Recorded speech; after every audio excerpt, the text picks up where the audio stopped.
We just want to get a little background as to who the Fantastic Noise is and the noisemakers. If you can let us know. Yes, absolutely. So once again, I am Fantastic Noise. I am the original noisemaker, so no one's going to make as much noise as me, okay? And right here we have the Noisemaker Band. This is only half of it. The other stuffs are upstairs. My Kevin Lamar, Lonnie, and Dobbs, who are the actual band members. These are the background singers. And we came to make some noise. We came to bring that noise today. That's what we try to do. That's it. Right. Yeah. And how did you guys get together? Oh man, so it started with, I've been doing this on my own for almost 3 years now. And man, I guess each of these people here have different background stories. Most of us went to the same church together, and we just kept going. This one, this is one of my assistants here, one of like my biggest supporter, my biggest shooter here. She's an assistant, so we just been building, and the same thing with upstairs with the band, just meeting through people, kept networking, kept seeing, and it was just like God ordained. Bam, here we are. Awesome. Yep. Well, could you guys do We Talk Weekly a favor? Yes. Can you give us a drop in a melody type way? Oh, a melody type way? Yes. Okay. So We Talk Weekly? Yes. Okay, so we're going to do something like this. We Talk Weekly, come and hear us. We Talk Weekly, come and hear them. We Talk Weekly, come and hear them. We Talk Weekly, come and hear them. We Talk Weekly, come and hear them. We Talk Weekly, come and hear them.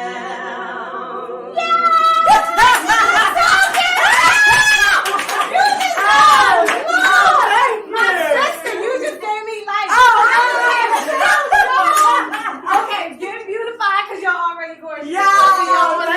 Thank you very much. Thank you.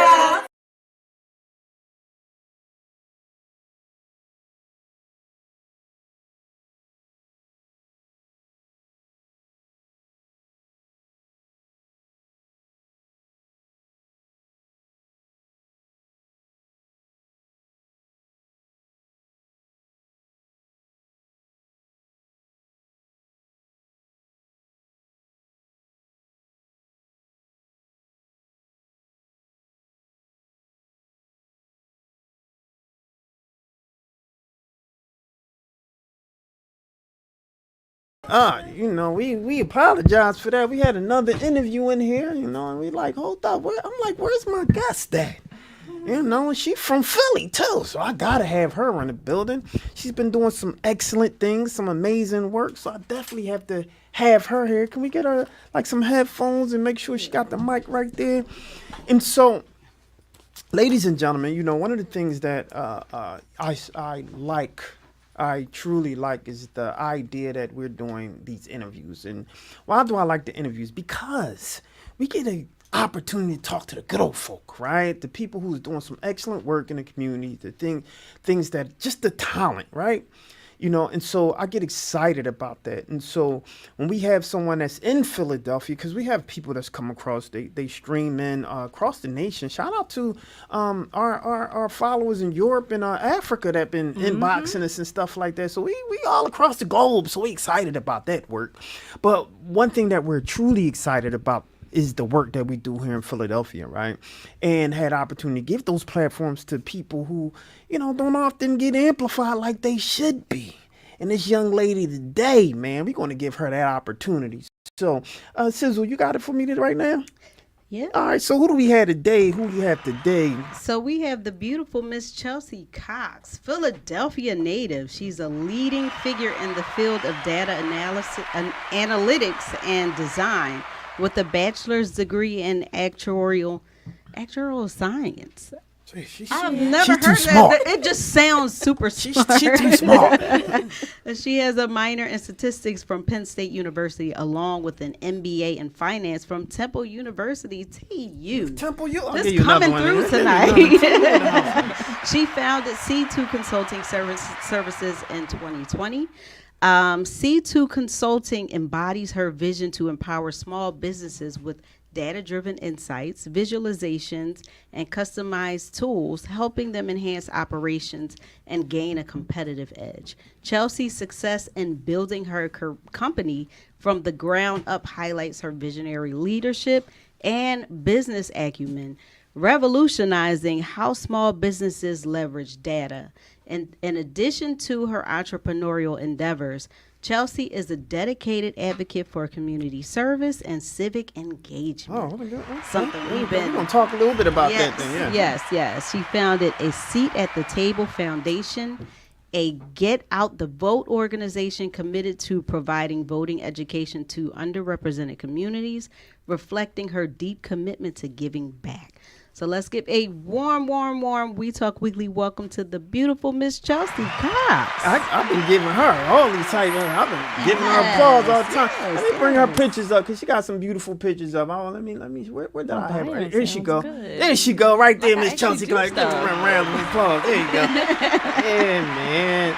And so, first and foremost, we always like to start. How are you? How was your day? How are you? It was good. My day was good. It started off by following Senator Vincent Hughes around for a motorcade. Okay. Nice. I helped him do some visuals and helped him put some stuff up on his Instagram pages. So Okay. it started off with that, followed by a nice nap, which I think was that we all need that. Give a round of applause for that. We need that I wish too. I had that. which was very much needed. And then I came down here. Fantastic. So let's start from the beginning because I love. So when it comes to We Talk Weekly, we have a nonprofit connected to us that we amplify or underscore media literacy, but specifically we talk about STEM. Right, and you're in the STEAM-based STEM, kind of like field genre. It's good to see that kind of like math aspect of a lot of the things that you're doing. So, what made you get into that? Because historically, right? Well, because we talk about Hidden Figures, they was hitting, right? But when we being globally competitive, a lot of our people, we're not necessarily in that spaces in those spaces, right? So what kind of forced you into that space? Was it something that you liked, or you just had a natural kind of ability to like, analytics, this is what I do, Yeah. No, so it started off as a kid. One of my favorite subjects in school was just math. Okay. So I'm just like a big math numbers nerd. Okay. My father was super big on like our education. So was my mother. Sure. But my dad used to hammer home like the economy, economics. Used to read to us the Wall Street Journal. Shout out to Dad right now. Yeah, there you go. Yeah, and I have an older sister who is also in insurance, and she kind of talked to me about. Where's your sister at? Oh, she doesn't live here. She lives in Jersey. Oh, shout out to her too. Go ahead. I'll give her a round of applause. But go ahead. Yeah. No, so she talked to me about insurance and just asked me what I wanted to do, and I just was like, I like numbers, and she said, well, did you ever think about being an actuary? And I'm like, no, I don't even know what that is. So applied to Penn State, applied to the actuarial science program. And then when I got in it, I realized like, oh, this is extremely hard. And this is a statistics-based major. So let me just try to stick it out that way. Quickly realized I was one of the only individuals that kind of looked like me. See, that's what I'm talking about. There you go. Hidden Figures. Come on now. Yeah. And it sparked something in me to want to just continue to go and to just be like this leader in a space where trying to make information and numbers easily accessible for other people. Right. Once I graduated, I just kind of felt like working in corporate America, I'm like, I can do this on my own. And I can bring other people along with me and encourage other, particularly young Black girls, to do the same thing as me. And I think having that actuarial science degree has gotten me into a lot of doors because people think I'm smart. So that's good. They think? They know that you're smart? They know those numbers? No, fantastic. So let's talk a little bit about some of the things you have been doing based specifically on kind of like your background in math.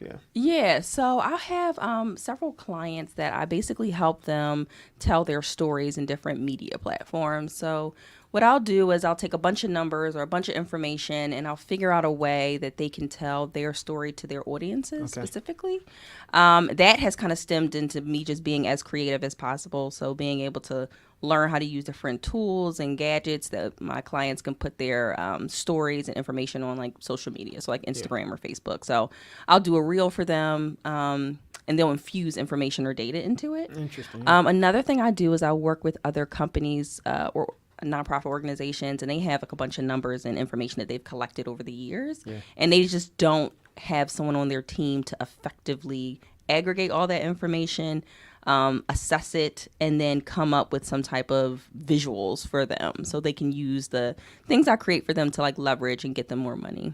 I like that. I think that's very, especially now as we go into this election, right? We talk about numbers and statistics that goes along with actually the storyline. So I think that's great. Do you find that people have been reaching out more because they want to kind of substantiate kind of the facts that they're talking about? Yeah, so I get a lot of people now more than ever asking for materials that they can use to market just general nonpartisan get out to vote information. So one specifically, a big shout out to the Download. They hired me to go around to all of the polling satellite locations. And I may or may not have taught myself how to use a drone. Okay. So I flew my drone out to all of the different locations just to kind of give people a visual of what these locations look like. So I think a lot of content creators and a lot of like elected officials and stuff are doing a good job at pushing out these satellite locations, but they're not actually showing people That's like what they right, look that's at. right, We're just looking at like addresses on like on a screen. So I did a really good job at like just going out to those locations and making sure we got like, this is what these locations look like. This is the neighborhoods they are in. So be sure to recognize that voting is accessible to you and it's in your backyard. So that's different stuff I'm doing. And I have other organizations kind of reaching out to me to kind of get something not similar to that, but other ways that they can get their message out to people about getting out to vote and making sure that they're showing up to the polls on the 5th. Yeah, fantastic. So since we're on that topic, right? We talk weekly, and like yourself, Every Voice, Every Vote, right? We've been just kind of amplifying just this idea of not only voting but civics, right? And you're heavy in that space, right? And so, explain to me the importance to you when it comes to civics in general, right? The first thing we think about, or what most think about civics, is voting, right? Yeah. Civics is so much bigger than that, right? Yeah. But when you think about the context of civics, where do you lead with, and how important is that to you? Yeah, so when I think about civics, it makes me think back to when I started the A Seat at the Table Foundation, or just started the initiative, right? So I would kind of go around to these different political events and notice that there are a lot of individuals who are within my age range who are just as successful, but maybe don't feel comfortable getting into politics, or don't know where it starts, or don't know, or have this preconceived notion about what politics looks like in Philadelphia. That's right. So what I wanted to do was try to create like this platform, or just a space, a safe space where people can come, have fun, and talk about issues that are important to them. So when I think about civics, I'm thinking about not just what we're doing on election day in that vote, in that polling place, but thinking about the policies that are driving. That's right. Keep going. Yep, that's right. There we go. That's right. You talking now. So thinking about the policies that basically are impacting all of us on a day-to-day basis. I know there's a lot of things going on in the city right now for the presidential, but the down ballot races are even more Hold on, there you go. Let's talk even about more them. important. Like there's things that I face every day that is kind of scary. You know, I'm a mom. She's 4 now, but I have friends that are looking to be moms too, and they're nervous and scared about the maternal health rate for Black women. We're 3 times more likely to die than our counterparts. That's You know those scary. numbers for sure. I do. I know. I may have designed graphics around it. Send them over to We Talk Weekly. We'll post them. Go ahead. No, so it's scary. That is terrifying. As a business owner, I get a lot of my money from contracts. I'm trying to get into the federal and government contracting space. And with the affirmative action laws that are coming up in the Supreme Court, I'm nervous that the little bit of that 10% contract gap that they're giving to disadvantaged businesses, that's going to go away. Like I think about the Fearless Fund. That was an organization giving money, resources to Black and brown women. That is no longer here because they was of fighting the for a long affirmative time. action. So now they can't do it anymore. That's scary. That's scary. I got you.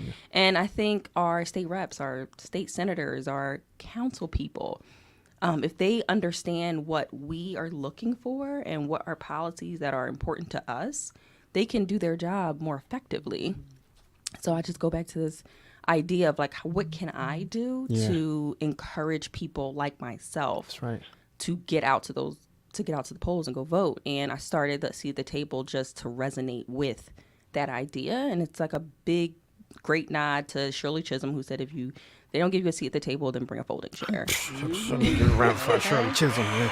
Boss. Yes, she was a pioneer in this space. And I think we have started to kind of drift away from that. But I think it's important to just kind of make sure people are aware that they have options. There is a pathway and there's spaces for them if they want to kind of come in and be engaged. So the seat at the table was definitely a nod to that. It started off as like just day parties, like 21 plus. So there are drinks there. So that was important to me. No speeches from politicians. I Give me a no, round do of not applause get for that on. one right here. Don't get on this microphone because I don't want y'all scaring people off. But yeah, so it started off as a day party, and that has now since morphed to panel discussions where we're showing up at different block parties, or we're showing up in different venue spaces, giving people a true seat at the table to talk about the issues on the ballot, to talk about their feelings or talk about their thoughts and why it's important to get out to vote. So I feel like when I think about civics, I think of me just doing my part and everyone just doing their part too. Fantastic, Yeah, fantastic. thanks. I appreciate you saying that. Do you?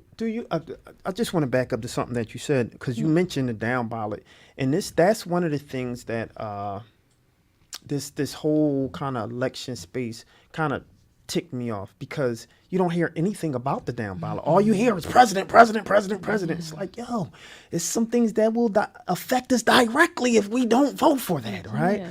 And so who has the accountability to make sure that we make sure people know and understand that part of it? You know what I'm saying? Yeah. Like who has the accountability? Who do we hold accountable to say, hey, it's other things at play here? You know? Yeah, I think we need to hold ourselves accountable. Right. It's people like this platform. Yeah, it's sure. people like myself. That's it's right. people Round who of have applause. these That's right. That's right. Keep it. organizations and these social media pages that need to do as great of a job as they're doing right now to make sure people are voting for the president, but also recognizing these other down ballot races. Yeah. The president is only as effective as the other legislative branches. That's right. Like, That's so right. if we don't have a majority in one way or the other, That's right. it's going to be really hard to get things done. Yeah. The president does not determine who our next district attorney Come is. on. So when you have Come on. someone you know Come on, And Cletus. maybe- Come on, Cletus. Come on. that maybe Talk to him. getting in some type of trouble somewhere, Yeah. the president has nothing to do with that. That's So right. I don't want this idea of people being like, okay, we did our thing because we came to vote for the president, but not recognizing that in order to get paid family and medical leave passed in the state of Pennsylvania, we need to vote for state representatives. We need to vote for the state senators in order for us to get equal opportunity That's right. within the city when it comes to contracting and when it comes to making sure our potholes are fixed. That's We right. need to vote for our city council. So I think it's our jobs as people who are within the space Yeah.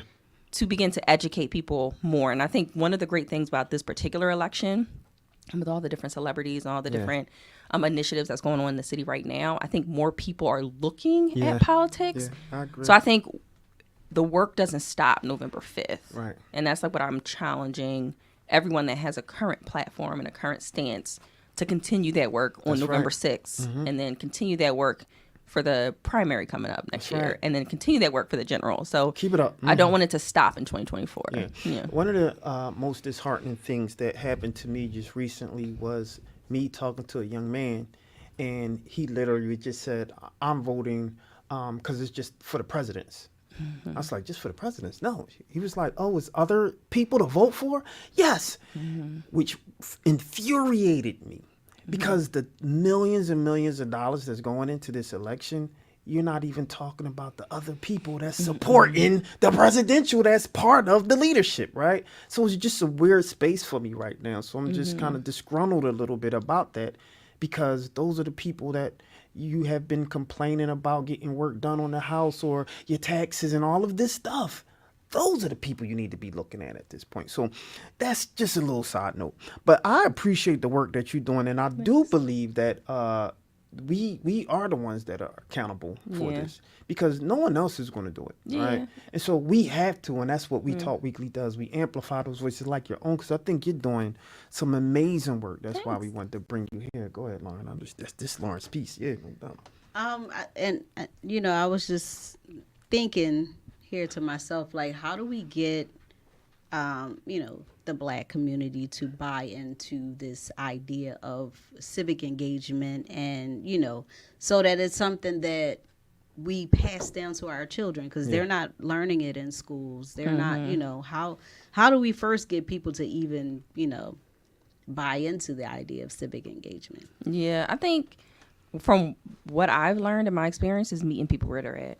Like, don't be afraid to go into the bar down 56th Street that sells right. the good chicken Wow. wings. Don't be afraid to do right. that. Do not be afraid to, go to the churches. Don't be afraid to go to the schools or try to do some type of programming to the seniors in the schools. I think it's important for just individuals that know about the space and know about politics to go to where the people are and give them the space and the opportunity to make them feel seen and heard, and encouraging them to come out to like vote and stuff. And I think another big thing and kind of reason why we started the seat at the table with doing the day parties is like people love a good day party. That's right. I'm 35 now. I probably shouldn't say that, but I'm 35 now. I can't go out at night. So what's a way that we can really just energize people to come out and do Yes. things? And it's just what I've been seeing over the past like several weeks is that they're doing a good job with meeting people where they're at. Yeah.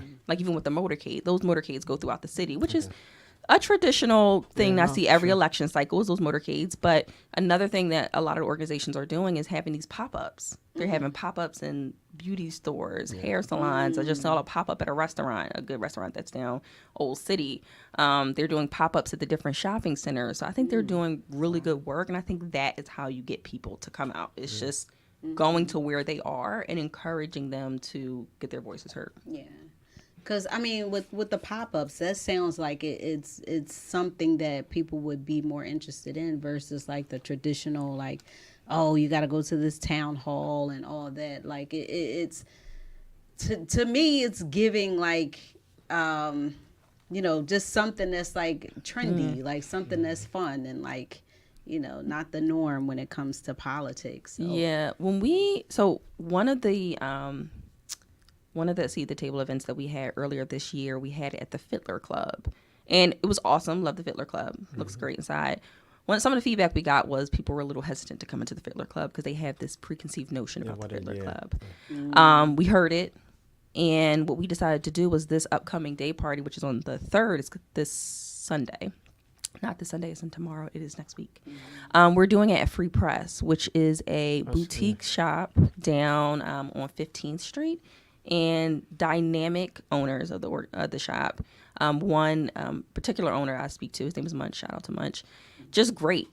And the fact that he's allowing us to utilize his space and the network that he has and the platform that he's already built up is just immense. And I'm just super appreciative. And that space and in that particular shop, I think people come to kind of congregate, look at the clothing and the different capsules. And that shop actually recognizes how important it is to get local designers, local fashion people to come together and sell their pieces. And I just thought, what is a better way to get the word out to people who, again, may not be as comfortable to step into politics, but they're comfortable to go to Free Press. Yeah.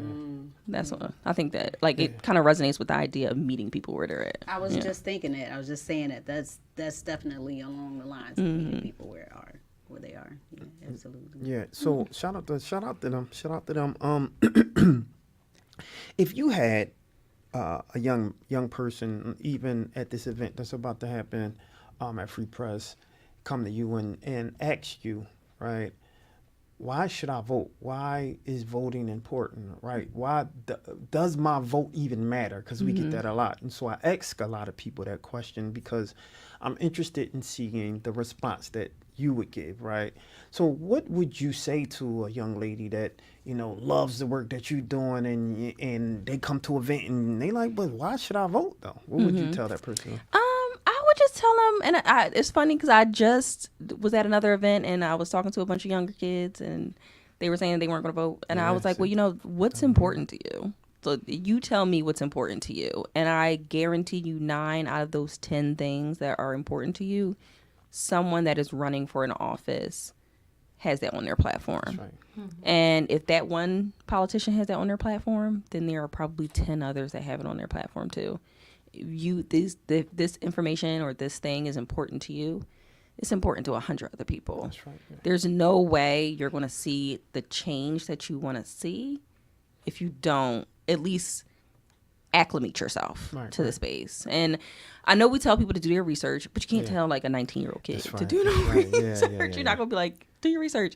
No, you're going to say, hey, who do you listen to? Like, who do you follow? Like, who's like an influencer? One of the things that we actually, one of the panel discussions that we had was with a bunch of influencers throughout the city of Philadelphia. And they were dynamic. They were all in their 20s. And they just basically talked about how you talk to younger voters. Yeah. And it's not preaching to them. It's not bringing up the civil rights movement, which I hate the fact that they don't want to hear about the civil rights movement because it is very important. It is how we got here today. That's right. That's right. But it's basically just talking to them about the issues, talking to them about, like, this is what we're up at stake with. And the one thing I learned from that panel was, okay, figuring out what is important to them and then just talking to them about what's important, not forcing them, not kind of, you need to do this, but trying to have like a true engaged conversation with them. I mean, regardless of their age, they still understand what's going on. Yeah, they do. You know, one of the things that we always have gotten from kids, and because we're actually in the midst of teaching a class of civics, civic engagement and media literacy, but one of the things that they have mentioned is that people tend to talk at them, not talk to them, right? And so often, especially as an academic, right, we talk in these academic terms as if everyone went to college, graduated, and we having this articulate conversation, right? And sometimes we're talking over the head of them, but we're still telling them, you do this. Yeah. Right? And so I think it's important for us to acknowledge that, identify, hold ourselves accountable, and then, sometimes it's okay to go to a different frequency and talk to people on that level. Absolutely. Yeah. And then like just bringing them around the space. That's like I have a stepdaughter and she's in that voting age. And then she's like, all right, well, just come around. Like I'm not going to force you to do this. I'm not going to spit this down your throat, but I want you to see the work that I'm doing. And you can kind of see her getting engaged. Like you can see her like at least having questions about it. Right. And then we just have conversations about it. But it's important just to, again, like not throwing at them. This is what you should be doing. You have to do this. And because no one's going to listen to that. I wouldn't listen to it. Neither would I. I know everything. You better. I totally get it. Totally get it. You mentioned a lot about seat at the table, right? I want you to explain to everyone, one, what that is, right? How they can even get, engaged in supporting and being a part of it, right? Okay. But I want people to know what that is because you're doing some great work. Yeah, so I'm going to put on my marketing hat. See the Table Foundation is a community-based initiative. It's a Get Out to Vote initiative. It is nonpartisan initiative. Give a round of applause for that. Where we essentially just encourage millennials, Generation Z, and other marginalized communities to come out and get their voices heard and to show up on Election Day. One of the best things about Seat at the Table is that we are here for every single election cycle. So it is not just the presidential. We have different installations, which are the day parties or day rallies. And essentially what that is we have it the Sunday before each election day to get people encouraged, to get people to like recognize like, okay, we still are in that home stretch. We can still do it. It's free for people to come. All you have to do is just sign up and RSVP. We have free food. We have free drinks. So that's why we encourage 21 plus. But we've been doing this since November 2022. It started very, I don't want to say small. It started, we have expanded since, let's put it that way. So in 2022, we were over in West Philly in a social Shout space. out to West Philly. That's where I'm from. Right now. Yeah, we were at Mingle on 54th Street. Yeah. So we were over there, and that has since grown from Mingle to Reserve to Fittler, and now we're at Free Press. And we are doing different things. So one of the biggest things that we've gotten great feedback about was the last to see the table, which was in April, we had a panel discussion where we invited a lot of dynamic Black men to give them a space where they could feel free and I talk wasn't about. there. I wasn't there. I mean, dynamic. No. Go Well, on. now you No, know. no, Now it's you all good. I'm know. gonna switch you. Go ahead. So we invited them to do a panel discussion and just talk about like what their feelings are and how we can engage Black male voters. And we got so much great feedback from that has since stemmed over into doing these other panel discussions where we're just featuring different voices. One of the biggest things I want to do is not do the normal people we see, like the people we see all the time. all the time. For sure. All the time. They got the same stuff to say. all the time. So it's important to just kind of give newer people like platforms so they can kind of get up and talk. So that's essentially where we're at. And then the next big event that we're doing is the one on November 3rd at Free Press. It's from 1 to 5. Again, people just RSVP, show up, you sign up, and just have a good time. We're having food trucks. I actually just got that confirmed. Yay. We'll have 2 food trucks outside. We'll have bartenders inside. We'll have some cool giveaways. And it'll be great. We have 2 amazing sponsors, The Download and Black Leadership Pennsylvania. So, and Every Voice, Every Vote is also There you sponsored. go. Shout out to Every Voice, Every Vote. Yeah, shout out to Every Voice, Every Vote. They are doing the thing. Yes, they are. Yes, They're they doing the are. thing. Yep. You know, that's what encouraged us to target a lot of the members like you yourself, but also because we do have a platform like this and the work that, which I believe is the problem, right? You guys are doing a lot of work no one knows. Yeah. Right. And so we had a lot of dynamic people on to get on a platform that this is the work that they're doing. Now you know, now you can support them, right? And so we'll continue to do our work. And all of the events that you have, and let us know. We'll come out. Okay, we'll bring the yeah, cameras I out, will and send that flyer. we'll do a live broadcast or something like that. We can do something like that, right? Yeah. You know, I have a question for Sure. Chelsea. Yeah. All right. Can I turn it around? Looking back, is there a lesson that you learned as far as with being an entrepreneur and starting up? Like, is there anything that you can tell us that helped influence you now that you look back in? Yeah, I would say the biggest thing for me is I get in my own head and I stopped doing a lot of the things that I should have continued to do and I am doing right now currently. Okay. I think I was nervous and scared to put myself out there. I think if y'all would have talked to me like 10 years ago, I would have been like, absolutely not. I do not want to do an interview. I do not want to put my face anywhere. I don't want to talk.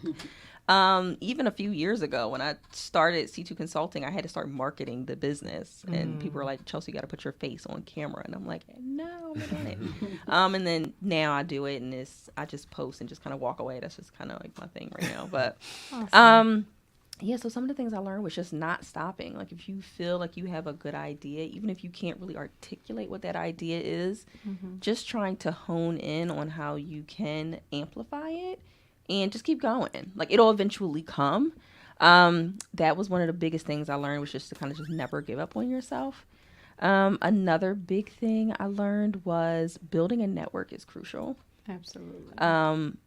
The individuals that you have in your space or in your sphere, whether or not they're your friends, family, or whatever, if you don't have a good support system, you're only going to get but so far. Like you need that sounding board. You need those people that are encouraging you on a regular basis to kind of just show up and be the best version that you can be. You also need that shoulder to cry on, no matter who it is or who it could be.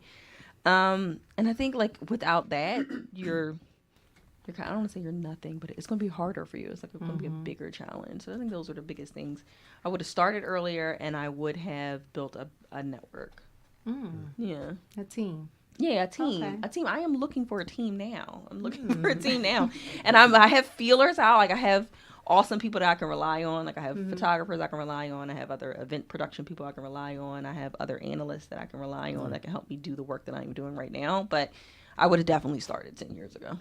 Yeah. Good. Thank you. Yeah, make sure you get them there. As a matter of fact, who do you have here? Somebody came in with you all in the cut right now. Who you have here today? I have one of the biggest supporters on my team is my sister, State Representative Morgan Cephas.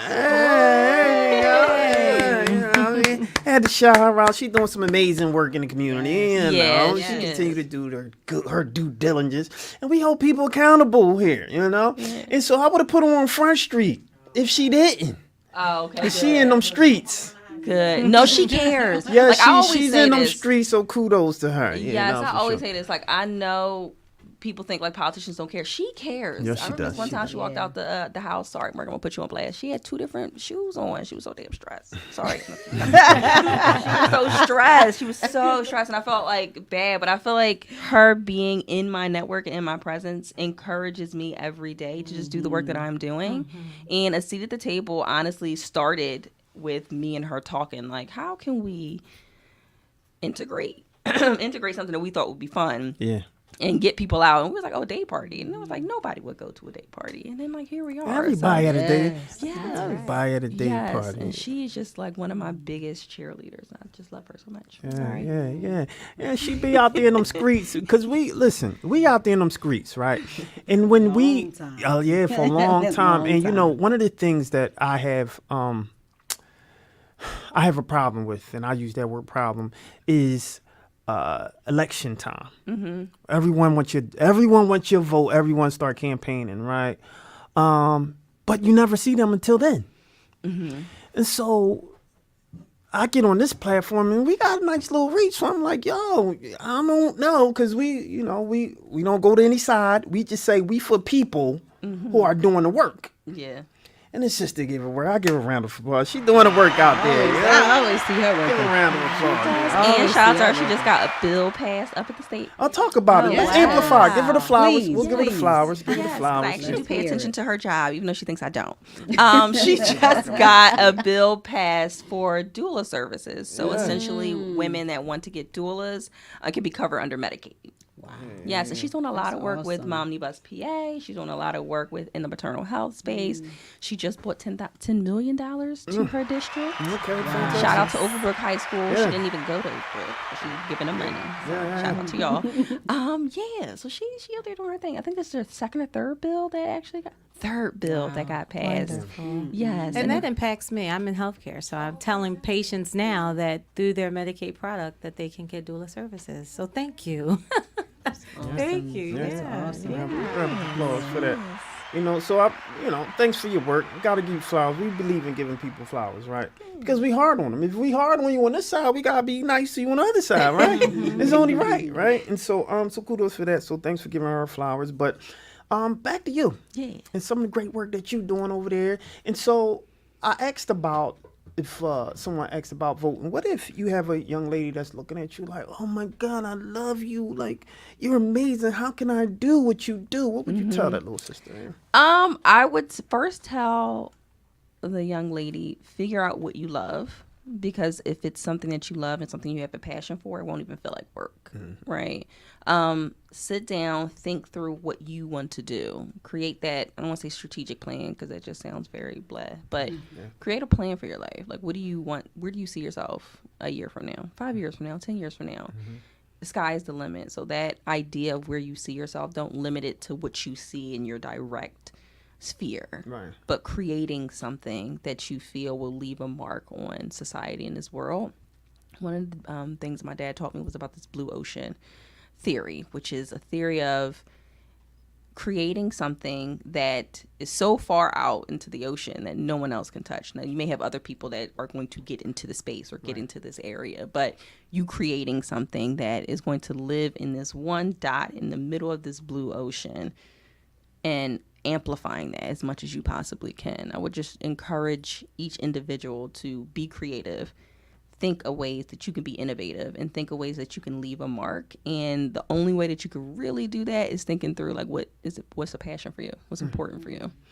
Yeah. Yeah, let me give a round of applause. Shout out to Dad, man. Yes, he did his job. He did his job, right? And so, so I appreciate you for coming to the show, man. This was great. Absolutely. One thing we say, once you come to the show, you're a friend to the show, so you're always welcome to come back. So definitely come back. But continue the work that you're doing. Thank I you. think the work that you're doing is extremely important because it's given a different space than what a lot of us know and seen and grown accustomed to, right? Yeah. This wagging a finger kind of mentality of the know-it-all right? I think you're giving just an open space to say, hey, come, just find out information. And that's amazing. That's amazing work. And again, you know, we'll extend the invitation that if you're doing something major and need some visibility, let us know. Good. We'll come out I there. will Really. follow up with an email right after this here. I know they all do what they're doing. Like, no. And hopefully the next time I come back on the show, it'll be a national organization. So I'm going to manifest that. Oh, you already done. Absolutely. Yeah, done and done. It's gonna happen. It's gonna happen. So, is it anything else you feel like you want to talk a little bit about to amplify before you leave? Because I want you to talk about seat at the table one more again, so Yes. people know this. But what else would you like to just amplify as you have that space right now? Yeah. Definitely want to amplify my business. C2 Consulting Services is a data analytics business. And the easiest way I can explain that is we Data, not dating. You sound like you said dating analytics. I'm It was sorry. like, whoa, Data. no, data. There we go. data. No, so basically we help our clients tell their stories by just a bunch of information that they may have and they don't know an easy way to kind of tell that information. And we do it very creatively and innovatively. So I'll leave that at there. But a seat at the table Philly, it is coming November 3rd at Free Press from 1 to 5 p.m.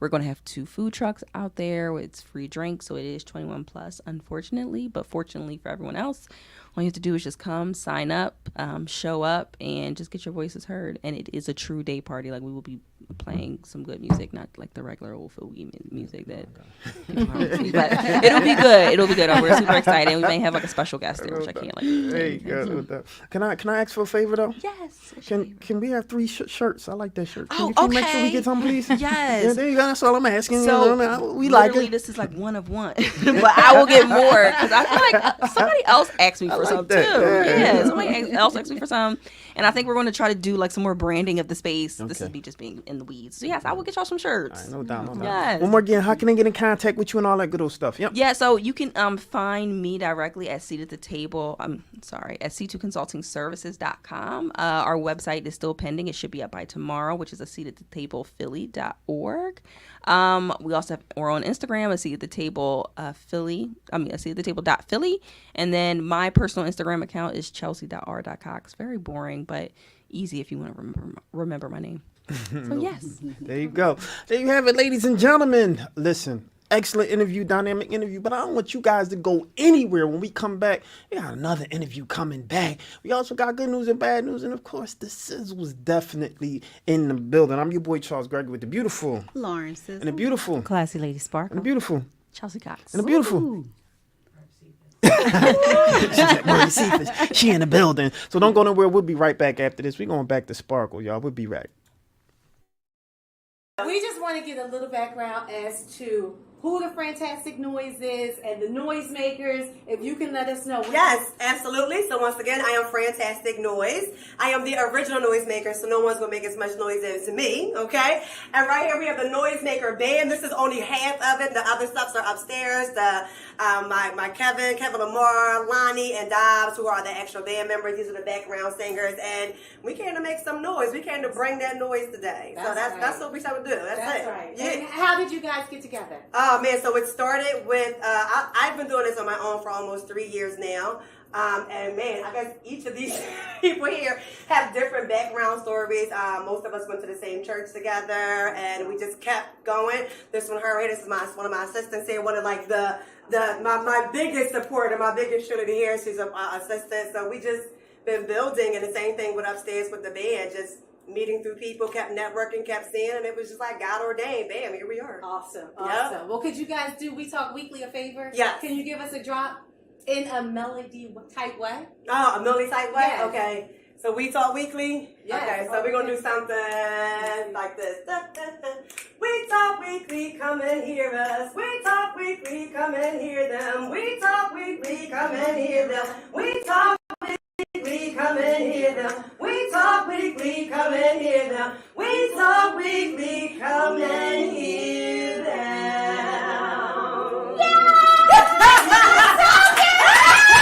What's going on, you guys? This is Bridget Kelly, and you are locked into We Talk Weekly.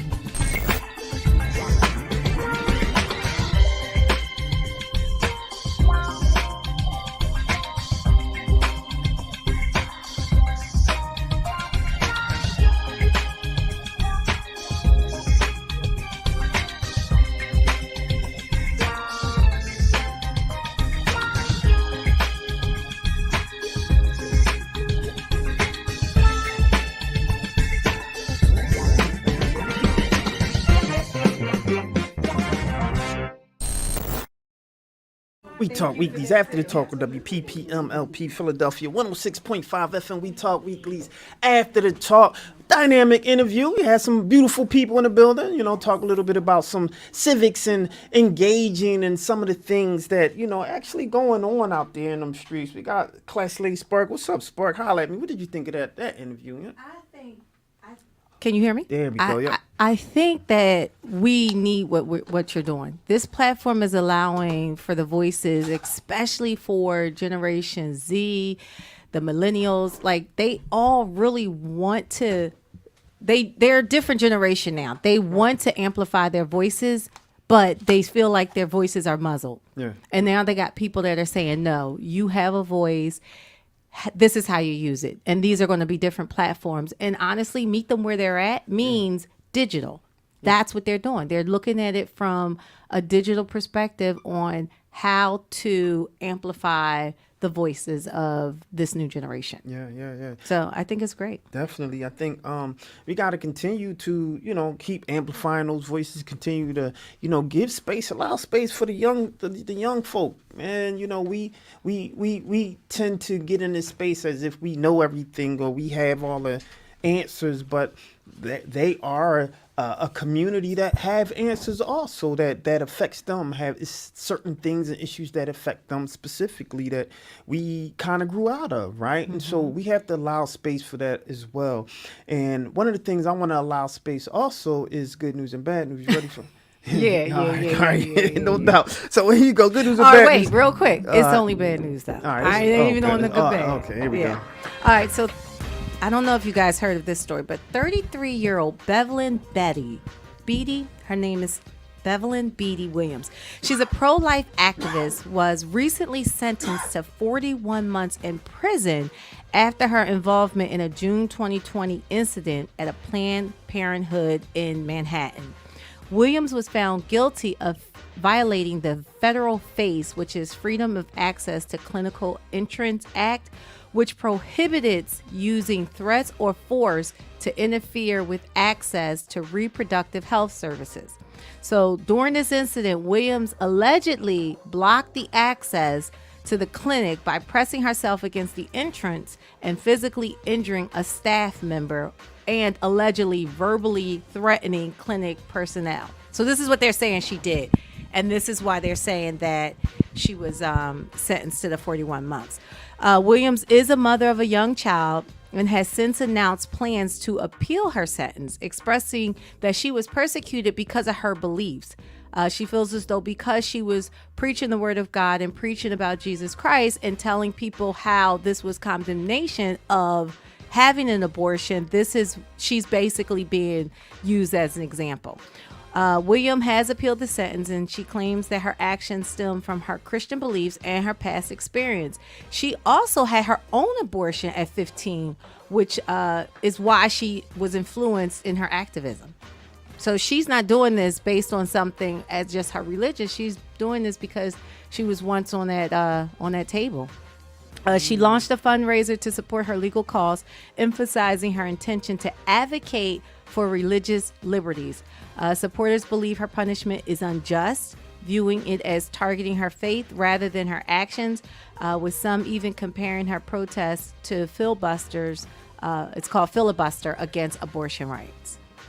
4 years, that's excessive. What is 41 months? That's 3 years, 4 years. That's pretty excessive. That's excessive. Yeah. That's excessive. Like, I mean, even if she did go in front of the door, that's a lot. Usually, and she's in federal prison. Oh, she gonna do all of that Yeah, time. fed in- time.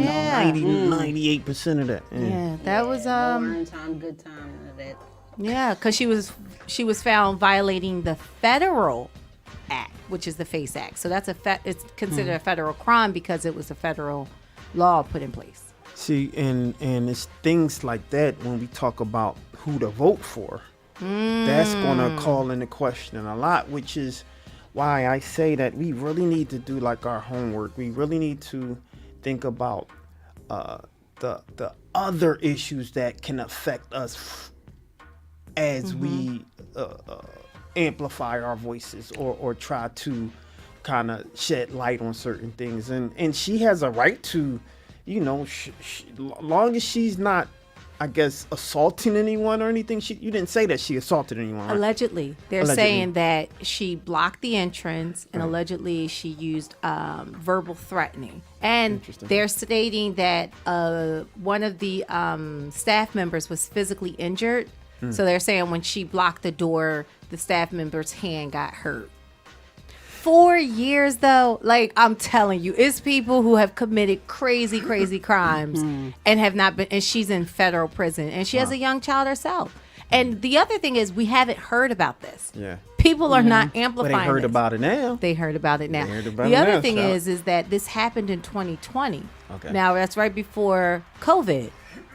So one, federal investigations take a long time because of the investigations and the testimonies. That's the one thing. But then the other thing was COVID happened, and then courts just basically stopped. So this is an incident that happened in 2020, and she was sentenced, I believe, at the end of 2023. Yeah. Well, maybe whoever become president, they can look a little bit more into something like this, policies that affect, and or the governor, right? And so when we think about, you know, who we're voting for and why we vote, you know, those are the particular issues that we need to think about. Yeah. Yeah, but also I hope that if someone can get her pardoned or time served or something like that, like, yeah, it's just an oxymoron for someone who is wanting to protect life, but now they're saying that she's trying to hurt a life. Yeah. That's why she's got sentenced, because they're saying that she hurt someone. Here she is trying to protect life, you know, pro-choice. Yeah. Well, all right. The next story is, it was a Florida mother, Megan Garcia. She filed a lawsuit against the artificial intelligence called Character AI. So everybody, as we talked about the digital world, this is something in that digital world. Megan Garcia, her claim against the Character AI chatbox, she's stating that it encouraged her 14-year-old son, Suel Setzer, to have interactions with the AI towards self-harm and manipulation, which ultimately led to his suicide. Oh, man. So according to the lawsuit, Sewell tragically ended his life by a self-inflicted gunshot wound to the head. What? The lawsuit alleges that his mental health deteriorated due to his interactions with the chatbots on the Character AI platform, which engaged him in conversations that were reportedly abusive and sexual, leaving him increasingly isolated and vulnerable. In response to the Character AI, they stated they are heartbroken by the tragic loss, and they have recently implemented more safety features. That's good. Yeah. So, known to his friends, Sewell was a very sensitive and intelligent young boy, because he's 14. Setzer was often drawn to online interactions where he could explore new ideas and perspectives. The family attorney, Matthew Bergman, did express concern over the emotional impact of AI interactions on young people, highlighting that the psychological risk when technology fosters dependencies or manipulates their behavior. So pretty much, parents, know what your children are doing. Yes. Have that parental guidance, have those parental safety measures on your child's digital devices. So for parents that are concerned about online safety and the effects of digital interactions, please visit Common Sense Media. They offer resources and guidance at www.commonsensemedia.org. They include tools to help manage and understand safe technology for children's use. And also for anyone that is thinking about suicide, the suicide prevention line is available for 24 hours for crisis support at www.suicidepreventionlifeline.org or 1-800-273-TALK. I'm Girl Classy Lady Sparkle. And that was just Bad wow. news. That was good news, bad news, ladies and gentlemen. It's your boy Charles Gray with the beautiful Lauren and Sizzle. the beautiful. Classy Lady That's Sparkle. really, really sad, man. You know, one thing that I always say is, look, I know we're doing this new parenting where we're giving our children space. No, you gotta be a parent. You know, don't be scared to, let me see that phone. Come here, give me that phone. Let me see Yeah. that phone for a minute. You know, don't be scared to pop. Let me see your browsing history for a little bit. And you don't have to be hard on them, but you can, we need to have a conversation. And I know those conversations are uncomfortable, but it could have been, and it's such a beautiful family. The young man and the mother is beautiful. The son is handsome, and and you can tell he's a soft. He has a soft heart, but I'm sure something like that could have been prevented in some type of way. And I know she's heartbroken. That's such a shame. That's just such a shame, man. And I agree with you. I think a lot of times parents are taking a sensitive approach of some are wanting to be more of their child's friend Right. or not trying to aggravate the child, like soft I don't parenting. care. No, I agree with you. I think even when that incident of saying, "Hey, let's have this conversation," even if you're not an authoritative type of parent, you can still have that conversation with your child to see where their mindset is at. That's right. Because if you don't know what's going on, if a child, everybody has like mental health issues. When you're sad, they consider that mental health. So if you're having a bad day and it's over, being more consistent or being bullied at school, and he's writing in the AI and asking questions of, how to take my life or, what do I do? And AI is talking back to him and telling him what to do, and he carries it out. But there are people who are asking, where did the gun come from, and who, That's right. why wasn't it put away? True. So there are questions that, because the story is public, that people are asking on that. And again, have those conversations with your children. Let them know. Yeah, no doubt. No, all legitimate questions, but we have to start with the beginning, which is him engaging in that first, right? And how could we have prevented such a horrific situation at that point, right? The gun comes later, right? But Absolutely. But all of it is great questions, and I don't want to villainize a family. It's about, because you don't know what they were experiencing for them to even have a gun, right? And so I just want to jump on what was the cause, and then we can get on to how. But unfortunately, we can do better. Let's do better, ladies and gentlemen. Our prayers to the family, and we hope that they find some solace in that. All right, was this good news, Good bad news news? and bad news. Oh, that the good news and bad news, ladies and gentlemen. I'm your boy Charles Gray with the beautiful Lauren and Sizzle. the beautiful. Classy Lady Sparkle. Next up, we have someone with whom I have a tremendous amount of respect for. Man, we want to talk a little bit about this author, and some of the great things that I actually like this book, and I like the idea of having these authors have a space to amplify their work, because I think that they don't necessarily have that oftentimes, right? And so we give some space for that. So, classy lady, you ready for me? Yeah. All right, why don't you let us know who do we have today? Today we have Keisha M. Tarver. She embodies a multitude of roles, from a college valedictorian to dedicated mother, philanthropist, editor-in-chief, and now an accomplished author. Her debut book, Squares in My Circle, unveils a profound narrative chronologically her journey as a strong woman of color. Let's give a warm We Talk Weekly welcome to Keisha Tarver. How are you? Hey, I'm good. How are y'all? Fantastic. I like how you ended strong black woman, as you should. So let's talk a little bit about, because I want to start from the beginning, right? Let's start from the beginning. What got you into storytelling and creating?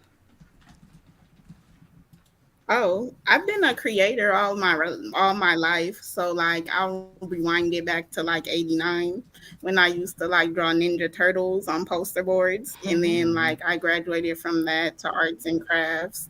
I used to do creative writing in high school, and then after that, I got into business for a long time, and then like during the pandemic, I got into writing. I picked writing up again because in high school, you have that one teacher that tells you like you're not gonna be nothing. So I had one of those. So I fell off for a couple years. So I just picked it back up during the pandemic. Mm-hmm. Wow, wow. The teacher, tell us more about that. Like, when that So happens, and we were just talking about a young man who killed himself because of AI bots, we're um, thinking about kids who are being bullied by their peers, but you do have teachers who don't, motivate the child, and then that child comes home, feeling a little depressed. Tell us more about how did you overcome that, just for the people who are listening from the story we just talked about. yeah, so that was when I was in high school in the 12th grade. I took this creative writing class. I went to Crenshaw High, the infamous Crenshaw High. So I Oh took a wow. writing Wow. class, and then yeah. So I went there. So I took the writing class in 12th grade. So that was like 2001 or 2. And then urban fiction was pretty popping with Fly Girl, the coldest winter ever. So I was like, I'm gonna write me something like this. So I turned it in for my creative writing class, and my teacher pretty much tore it to shreds. Like, this is so stereotypical. Like, this is not gonna work. And then I was devastated because I thought it was cool. I thought it was good. So I didn't write again for years after that. And then, like, fast forward a couple years after that, I was really into church. So we would have to write these essays on the Bible. And then I knew like I had that when I wrote an essay about like Psalms or Proverbs. And then it moved people to tears. And I was like, maybe I am good at writing. And then like I carried that self doubt with me still after that. So with my magazine, Hype Off Life, I would still think like my writing isn't good. Like I would be like, nobody wants to read this and blah blah blah, all because of what that teacher told me. So I would just have to. I prayed about it, and then I would also think like I just need to believe people when they say my writing's good, instead of thinking about what that teacher said like 20 years ago. So I just got over it by believing in myself, believing what other people told me, letting people pour into me and actually believing them. But it took a while. It took a couple years for me to get over that. So like I'm just like, be careful what you tell these kids because it could affect them for the rest of their lives. Mm-hmm. Wow. Yeah, thanks for sharing that and for giving that advice. Now, you mentioned you had a magazine called Hype Off Life. Hmm. Tell us more about that. That Yes, is it's a a hip very hop magazine. So I think there's a delay. Yeah, it's a little oh bit. yeah, Yeah. Yeah. yeah, Tell it's us more about it's that. cool. So I Okay, so it's a hip hop magazine. I created it to show love to like emerging artists and business owners because they don't get love. So before I started that, I was a hip hop blogger. I was West Coast Quiche. So I was in the underground a lot. So I would show a lot, highlight a lot of underground artists. And then they would complain like, there's no platforms popping that want to feature us. They only feature people that's popping. Like, what about the in between people?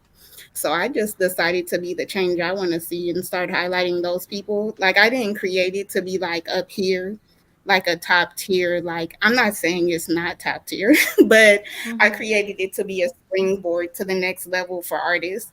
So like I did art interviews with Lola Brooke when she was coming up. I did some with Cash Cobain, Tusi, and also did some with some legacy artists like Mike Jones, Yo Yo, Stadatics, like a whole bunch of people. Like I just believe in showing love. Just spread love. It's the American way or the Brooklyn way, the LA way. Just spread love. It's free. Hmm. That's So it impressive. was like, You said you did thank you you. you had Yo-Yo? Yeah, she was real cool. Yeah, I asked her a question like, what makes you think like why do artists like get into acting? And why does that seem so easy for them? Like, because a lot of rappers, they start acting and doing other creative stuff. And she Hmm. just said, like, basically, it's in you, not on you.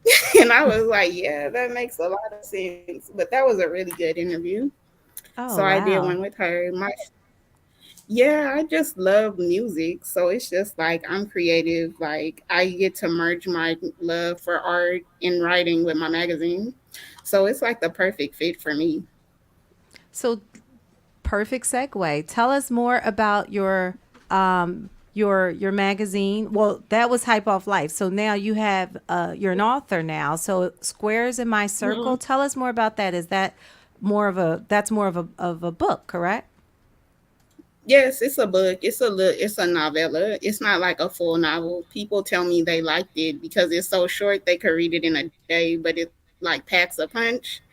So I got into that. It actually started off as a short story. The first chapter called FaceTime, that was supposed to be it.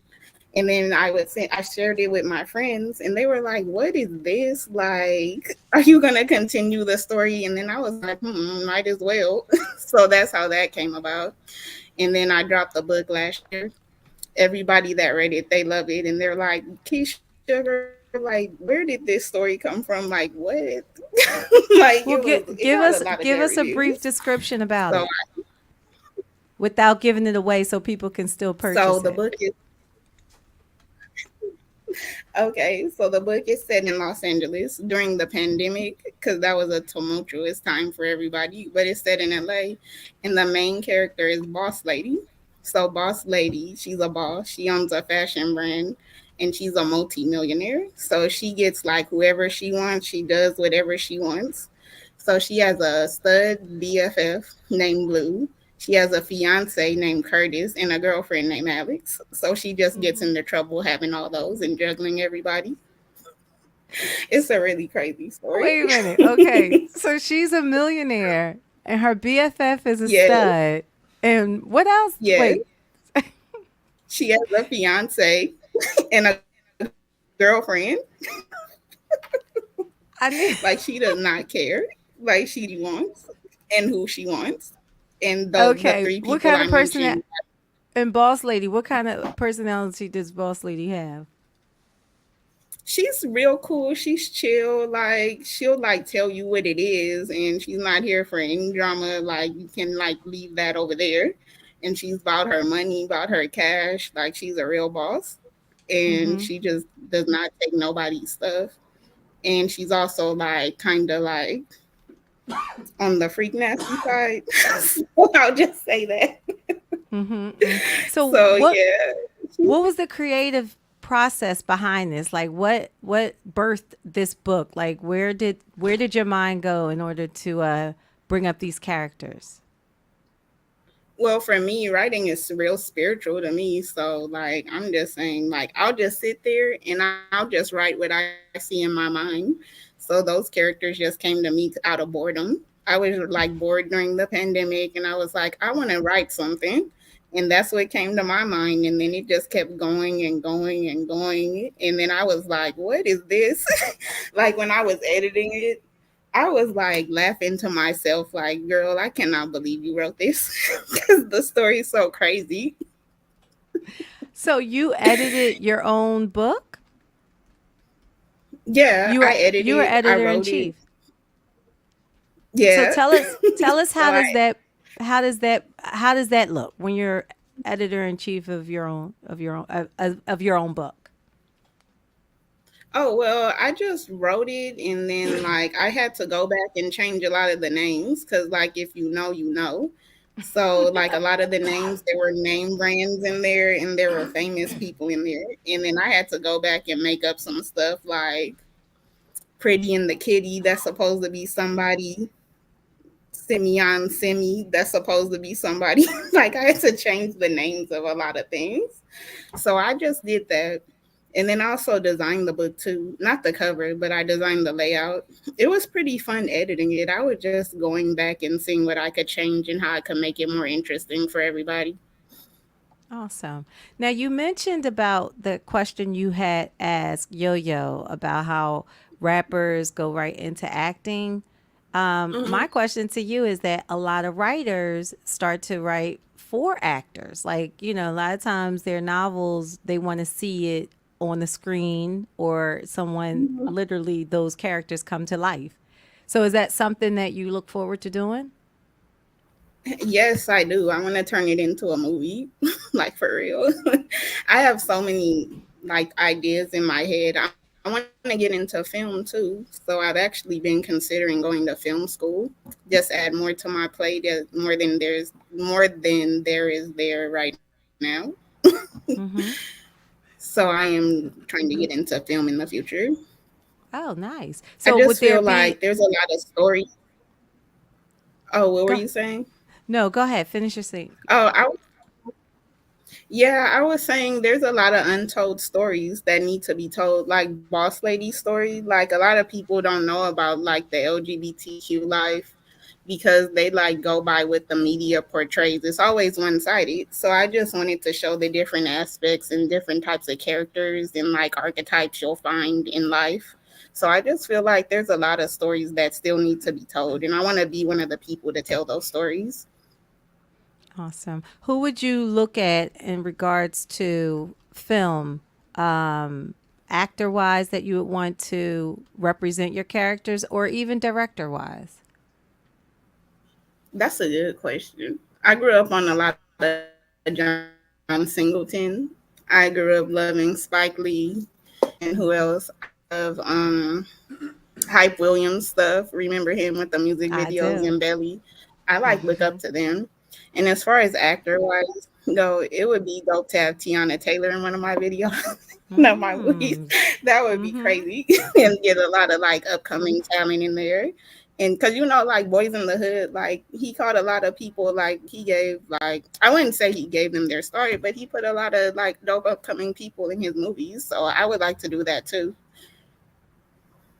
I agree. Like, when I was watching like Boys in the Hood, I'm like, oh wait, Morris Chestnut, Cuba Gooding Jr., Lawrence Fishburne, like they were all upcoming actors in that Mm-hmm. film. Ice Cube too, like, and now Yeah. it's like, so yeah, I agree, and I think Tyler Perry does that. He does a lot of Oh no yeah. no face, no name until they Mhm. reach his platform, and then it's all. Yeah, that goes back to my magazine, like the main purpose of my magazine, showing love, giving people that springboard to the next level. So everything's interconnected with me. I like to cross promote and all types of stuff.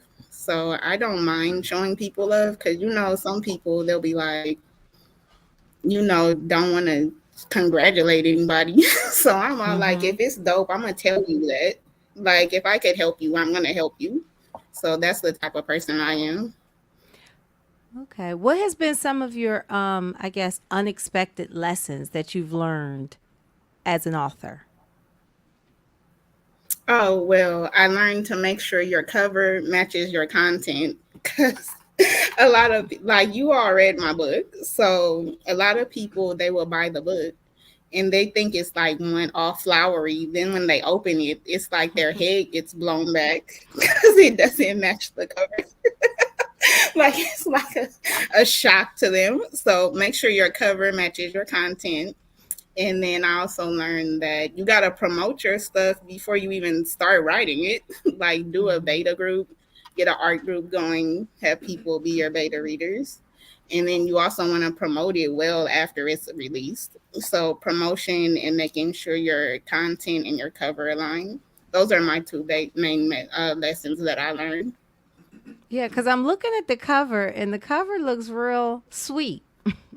I know people. And then when you just the boss lady, the and all her friends and everything, yeah, yeah. But I think it's Yeah. I also I I'm the kind of person who I'll put stripes and plaid and polka dot all together where, stylish or designers tell you that those prints don't go together. So I kind Mhm. of like the fact that your cover looks like that.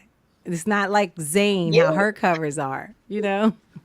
Yeah, I wanted it to be like that, but I'm like, if I wanted to sell more books, like I should have made it more edgy. But I was like, this is pretty. I want it to be like classy because it's not Hmm. like hardcore erotica and it's also not hardcore core urban fiction. It's like somewhere in between. So I didn't want it to be one or the other.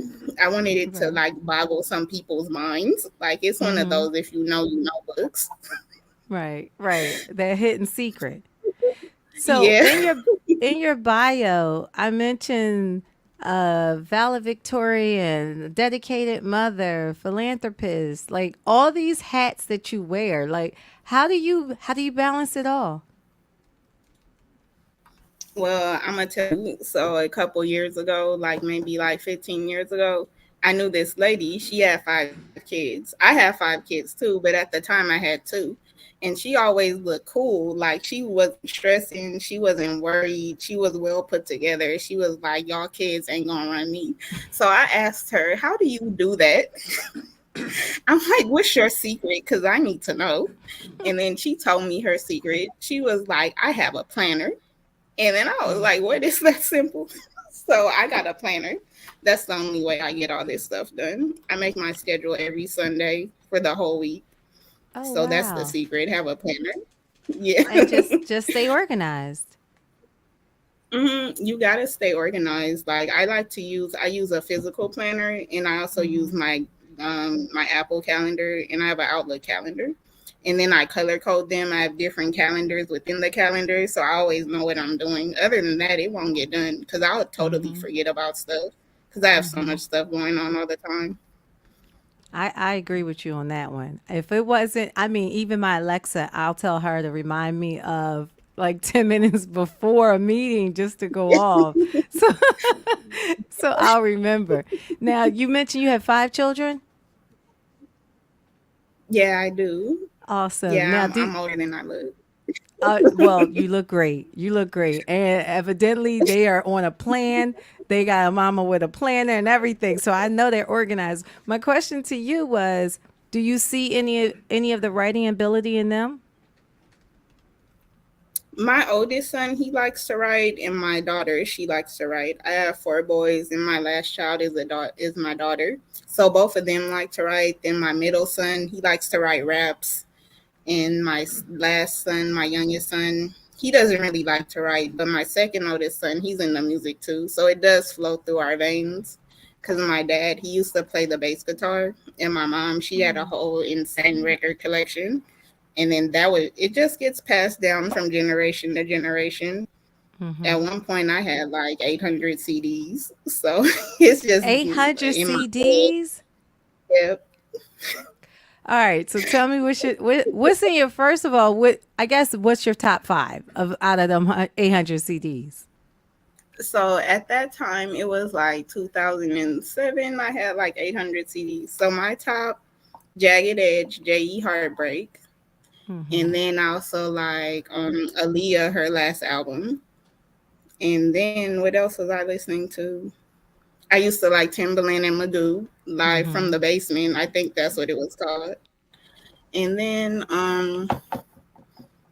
I can't remember because it's so many, but my top three were J Heartbreak, and then Timbaland and Magoo, and whatever else I said because I can't remember. I listen to so much music right now, and even back then, I had like so many CDs. Warehouse Music used to take all my money because CDs were like $20. Yeah. At one point, I'm showing my age because they were like a penny. Remember the penny CDs? Oh, the Columbia House. Yeah. I was all listen. They were coming in the mail. I have never sent them money ever, and they were still sending me CDs. They were still sending them. Yeah, So so who do you listen to now? And tell us, like, I guess, do you know some people have to listen to music to like get into the mood of writing to get rid of that writer's block? Like, how do you prepare? And does music have influence on that? Oh yeah, like in my book, Squares in My Circle, you could like see the musical influence in it. Like Boss Lady talks about her playlist, which you can like stream. Like if you buy the book, it's a QR code for the playlist. So she talks about her playlist being popping for her little rendezvous. And then it talks about some artists in there, like one of the characters towards the end is the artist that you might could figure out. So like to prepare for writing, first like I'll just sit down and then think about like whatever I see in my head, and then I'll think about the end from the beginning. So then I'll just fill in the gaps. And then like I write in bursts. So that book, I wrote it in 3 bursts. So the first time I wrote the first chapter, then the second burst, I wrote like half of it. And then the last part, I wrote it in like 2 days. So I just got to be inspired and have the time and have like the creative capacity to write the book. Other than that, it flows from me easy. I have like 50 books in my list to write. One of them is going to be called, well, I can't tell you, but No, right, it's right. gonna- Let's hold Well, I'll on tell to it because we don't want nobody to take the name. Yeah, I want to tell you guys so bad, but I'm not, because it's like a really crazy name. Well, Keisha, where can they find your book? You can find it on squaresinmycircle.com. So you Okay. can buy it directly from me, and then I will sign your copy. I will mail it to you. And then you can tell whoever buys it, send me a DM or something and tell me what your favorite part is, your favorite line. Because the story is crazy. And you could read it in like a short amount of time. But it packs a punch because I wrote it to pull the reader along. Like, so like you can't put it down. It's Mhm. just like, not to like toot my horn, but yeah, it's a good story. Like when I read it, I'm like, wow, girl, you crazy. I want to read it. I haven't read it. Did we? I don't think we got a copy of Oh, it. really? Oh, yes. I'll read it. Oh, we did get a copy. Okay. I'm actually going to read it and I'm gonna DM you and let you know. Okay. Definitely. And I know Be we're going to be seeing prepared. this. We're going to be seeing it soon on that big screen. Heck yeah, and let me get a Netflix deal or something. That's right. And I love your personality. I mean, we laughed through the whole interview. Keisha, tell everybody where they can find you and tell us again about where they can find your book.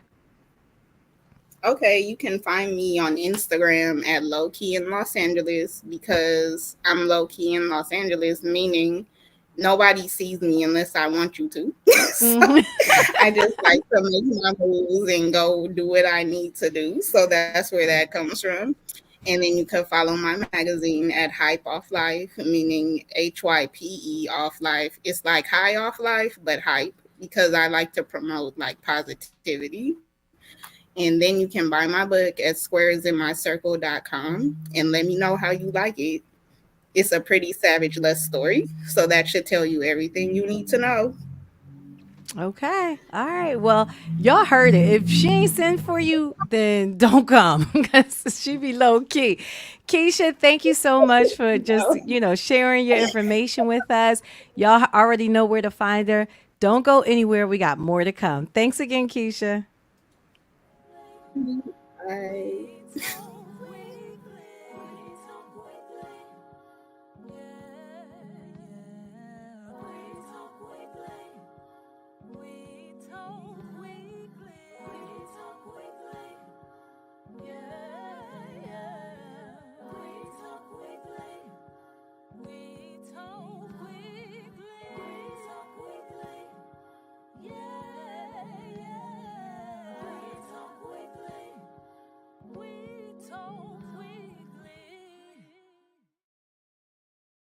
We Talk Weeklies after the talk on WPPMLP Philadelphia 106.5 FM. We Talk Weeklies after the dark with your boy Charles Gregory and the beautiful Lauren Sizzle.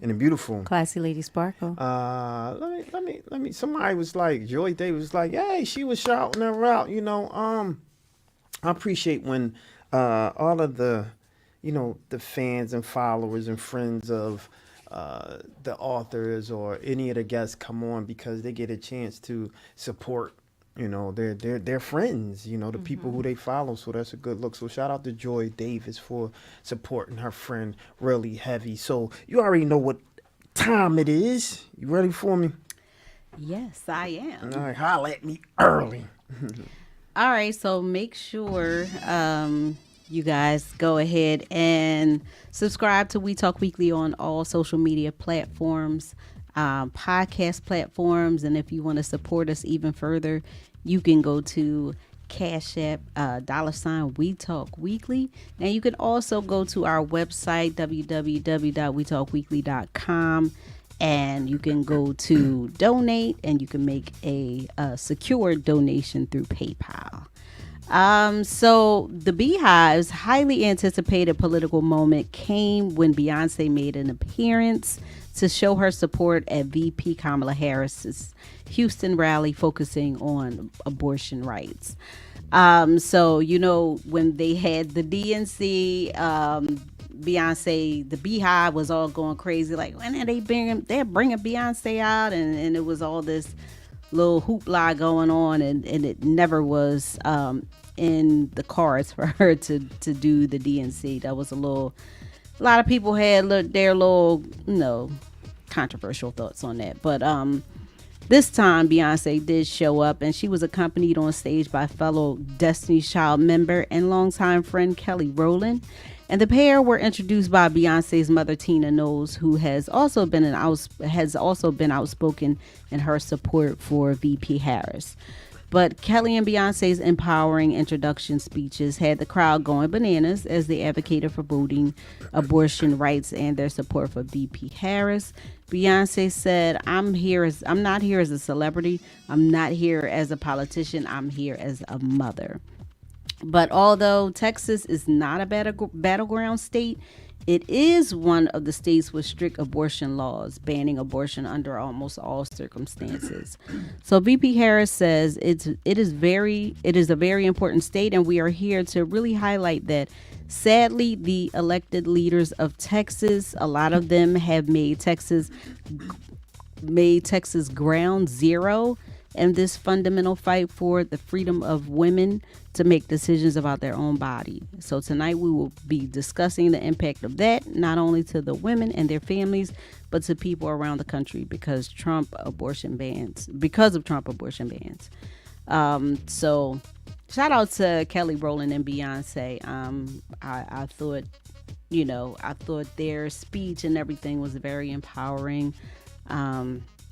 And it really had the crowd on their feet. So, Chicago rapper and rising star Lil Durk was arrested on charges of murder for hire in a targeted hit against rapper Quando Rondo. The murder for hire plot stems from the 2020 murder of rapper King Von. Durk, whose real name is Dirk Devontae Banks, arrest comes on the heels of the arrest of 5 other men who have ties to Lil Durk and his Only the Family group. So some of the charges against these men include conspiracy to commit murder for hire and the use of a machine gun. Prosecutors have alleged they plotted to kill Quando Rondo in 2022 in retaliation for King Von. Allegedly, they went to Los Angeles to kill Quando Rondo, but instead killed his cousin Lil Pop.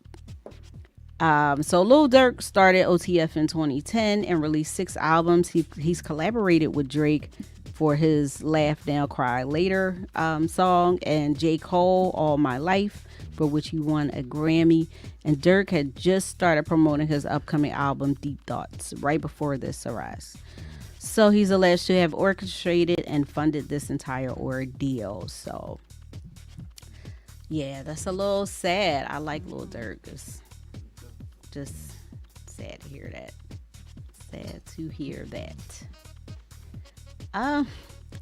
So brothers Lau and Menendez, who were convicted of the killing of their parents in 1996, will now have an opportunity to have their sentences reconsidered. So back in 1989, the brothers, who were 18 and 21 at the time, were shot and killed. 18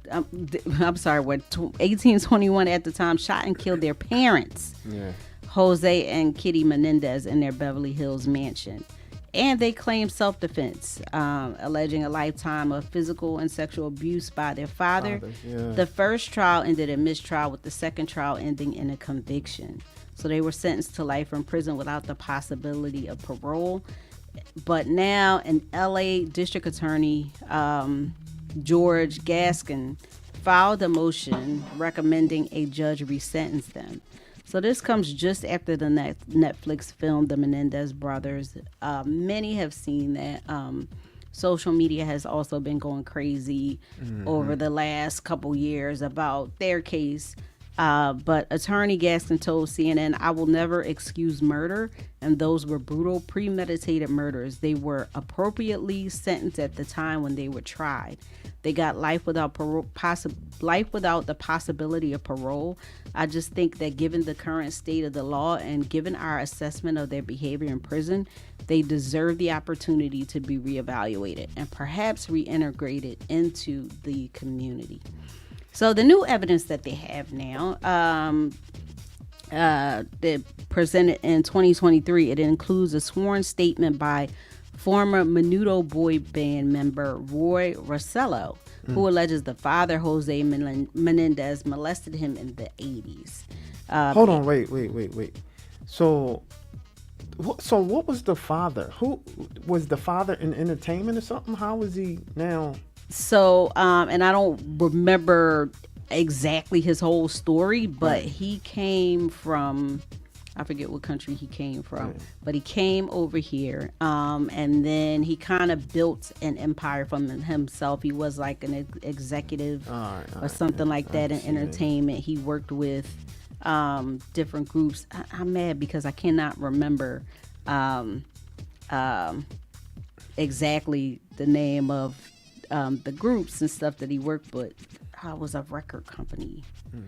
But Menudo was big back then, right? Yes. Yeah, the Menudo boys or something like that. They were big back then.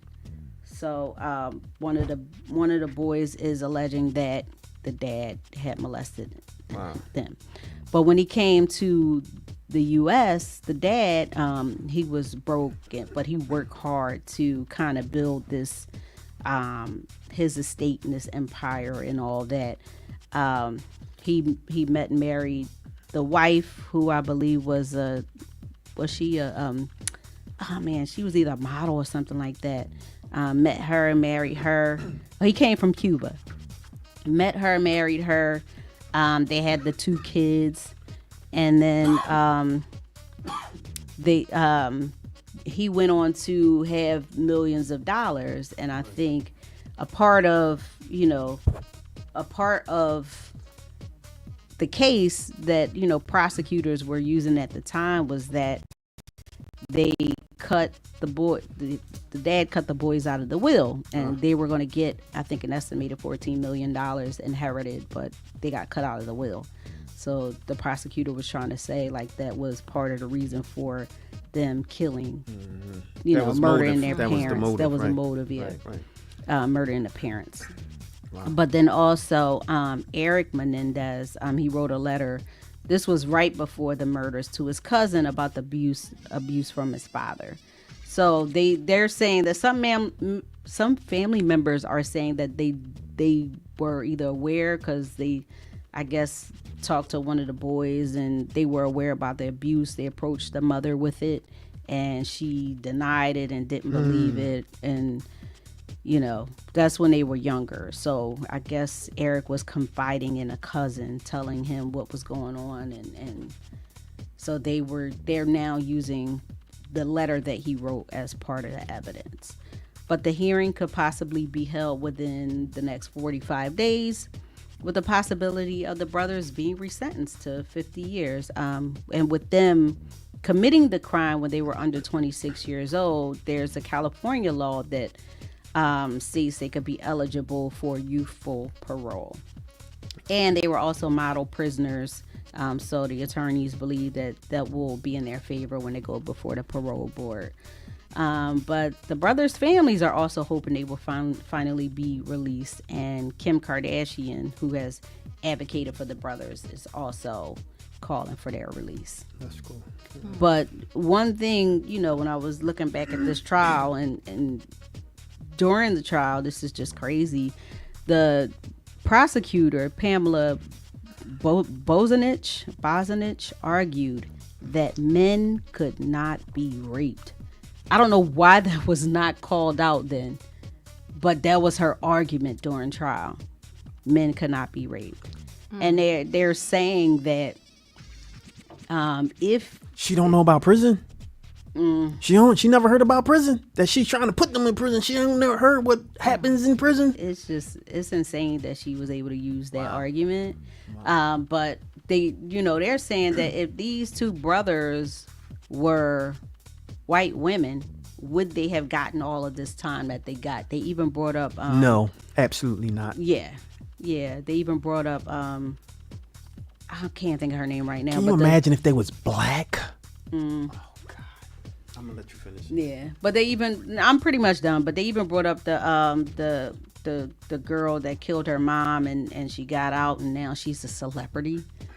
Yeah, Rebecca. The other one. Isn't her name Rebecca Sneed or something? Not that one. Oh, She's is the it? one that she's been doing she did a reality show or something. She's been doing all these interviews. Podcast. Yeah. Oh my gosh, her mom handicapped Gypsy. her. Yes. Gypsy, yeah. Gypsy Rose. Yes, yeah. yes. So they were saying even she got off after what happened to her mom and now she's just like a celebrity now. Also, the brothers, they just recently saw each other for the first time after a lot of years, right? Yeah, because they were both in two different prisons and now they're in the same prison and they're able to see each other, I guess, when they go out to the yard and, stuff like that, maybe during eating time. Was that intentional for them to put them in the same prison? I don't know. That part I don't know. It probably was intentional to keep them apart, so it had to be maybe they fit. I gotta look into that. Maybe they figured out a way where they could be together, but it's crazy. Yeah, I'm your girl Lauren Sizzle, and that was the Sizzle. And that was the Sizzle, ladies and gentlemen. Hold on, you don't have a celebrity Sizzle? No, She said, no. All right, well then you have it's a long story. No, I got you. All right, so we talk weeklies after the talk on WPPMLP Philadelphia 106.5 FM. We talk weeklies after the talk. I'm your boy Charles Gregory, the beautiful. Lauren Sizzle. The beautiful. Classy Lady And Sparkle. that was our show, ladies and gentlemen. We'll see you next week.